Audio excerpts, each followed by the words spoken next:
bunga na ng pagpapakahirap ko mahanap ang rapist ni Melissa. Ang taong sumira sa amin dalawa. Kumakampi pa rin talaga sa akin ang pagkakataon. Ngayon at nasa kulungan ka na, kasama ng mga gagawang mong kaibigan. Wala nang hahalag sa amin ni Melissa. Tigilan mo si Melissa at si Eva. Ngayon pa ako titigil, Felix. Konti na lang. Matutupad na ang mga pinangarap namin noon ni Melissa. Ako pa rin ang ama ng anak namin ni Melissa. Don't worry, Felix. Hindi naman mahirap magpalapad ng papel dyan sa anak mo. Sooner or later, ituturing din niya akong ama. Habang nabubulok ka dito sa bilangguan. Layuan mo si Melissa at si Eva. Lalabas ako dito. Mabubuo ko rin ang pamilya ko. Talaga lang, ha? Eh, yun na kung papayag akong makawala ka pa dito. Sa ayaw at sa gusto mo. Akin ang pamilyang inuli lang. Roberto! Hindi mo makagawa sa akin ang magina ko! Tandaan mo yan! Gagawa ko ng paraan, lalabas ako dito!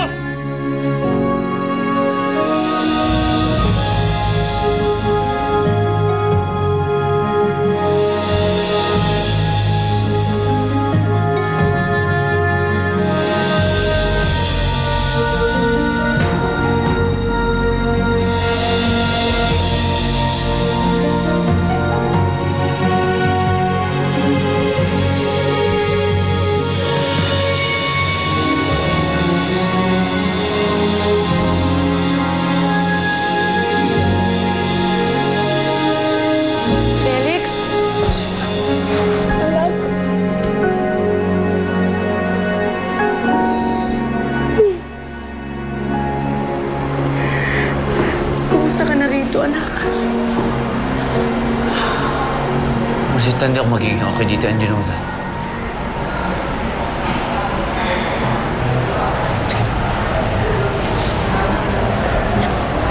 But don't worry, Felix. Gagawin ko ang lahat para manalo tayo sa kaso. Wala akong pakialam kung maubos mo ng kayamanan ko. Pailabas lang kita sa pesteng kulungan na ito. Mas maganda siguro kung magkakatulungan kayo ni Amigo at Chito kung makukumbinsi mo sila na magbigay ng testimony like yours. Malaki ang maitutulong nun sa kaso mo. Ayoko yung asa sa kanila yung paglaya ko. Ako mismo hindi ko alam kung tama yung pagsisinungaling ko kay Melissa. Pero kailangan ko makawala sa kulungan na to. Kailangan makalaya ako dito bago pa makuha sa akin ni Roberto mag-ina ko. The more na kailangan mong panindigan ng testimony mo, Felix. Na alam na ni Melissa ang totoo bago pa kayo ikasal. Na kaya lang siya nagdedemanda ngayon ay dahil nandyan si Roberto at gusto niya magkabalikan sila. Yun lang, Felix, ang tanging paraan para makalabas ka pa dito.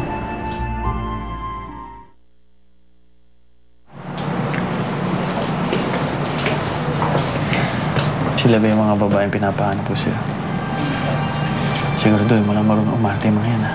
Hindi ko kayo mabibigo. Titistigo sila lamang kay Felix.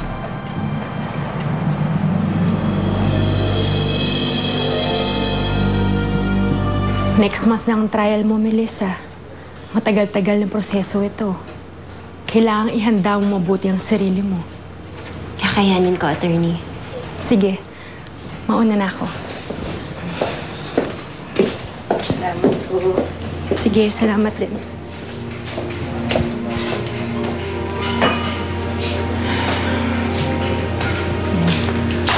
Handa ka na ba sa pagkikita niyo ni Felix sa korte? Aaminin ko, Ami. Natatakot ako.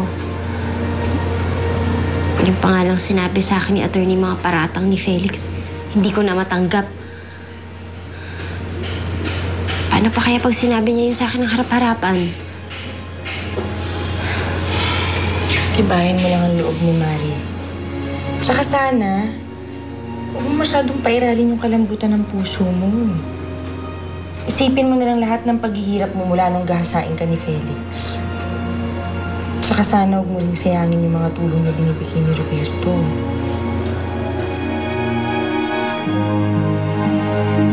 Ang nakalagdang katulong na pananawigan taga-usig ay pinagsasakdal ka, Felix Rastro, sa salang panggagahasa na pinaparusahan sa ilalim ng probisyon ng Artikulo 266A ng Binagong Kodigo Penal na isinagawa ayon sa sumusunod na noong Hulyo taong 2005 sa bayan ng Santa Elena, Pilipinas, nasakupan ng kagalang-galang na hukumang ito, ikaw, Felix Rastro, na may mahalay na balakin ay gumawa noon at doon din ng kusang loob at labag sa batas na may dahas at puwersa at pamimilit ay nakipagtalik sa isang Melissa Santiago Rastro na labag sa kanyang kalooban at walang kapahintulutan. Ito ay labag sa batas, inaamin mo ba?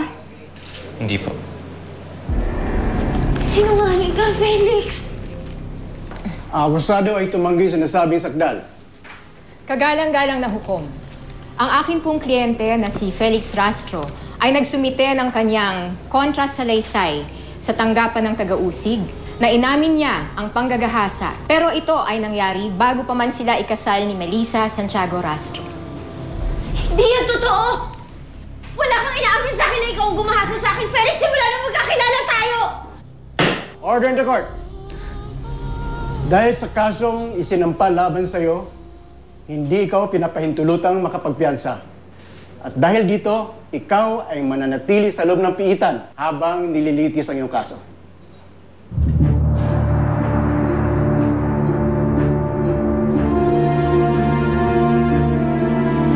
Sinabi mo na isa ka sa mga nagtiwala sa matatamis na dila ni Felix Rastro. Maaari mo bang sabihin sa hukumang ito kung ano ang ginawa niya sa'yo?